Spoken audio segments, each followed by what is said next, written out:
سوید بن غفلہ نے بیان کیا، میں نے ابن ابی کعب رضی اللہ عنہ سے ملاقات کی تو انہوں نے کہا کہ میں نے 100 دینار کی ایک تھیلی کہیں راستے میں پڑی ہوئی پائی۔ میں اسے رسول اللہ صلی اللہ علیہ وآلہ وسلم کی خدمت میں لایا تو آپ صلی اللہ علیہ وآلہ وسلم نے فرمایا کہ 1 سال تک اس کا اعلان کرتا رہ۔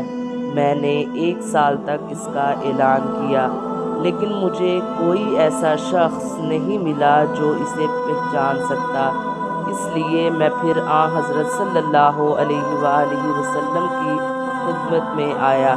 آپ صلی اللہ علیہ وآلہ وسلم نے فرمایا کہ 1 سال تک اس کا اعلان کرتا رہ۔ میں نے پھر سال بھر اعلان کیا، لیکن ان کا مالک مجھے نہیں ملا۔ تیسری مرتبہ حاضر ہوا تو حضرت صلی اللہ علیہ وآلہ وسلم نے فرمایا کہ اس تھیلی کی بناوٹ، دینار کی تعداد اور تھیلی کے بندھن کو ذہن میں محفوظ رکھ۔ اگر اس کا مالک آ جائے تو علامت پوچھ کے اسے واپس کر دینا، ورنہ اپنے خرچ میں اسے استعمال کر لے۔ چنانچہ میں اسے اپنے اخراجات میں لایا۔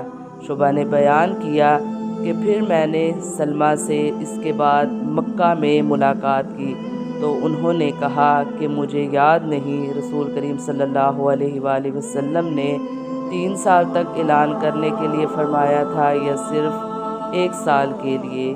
صحیح بخاری حدیث نمبر 2426۔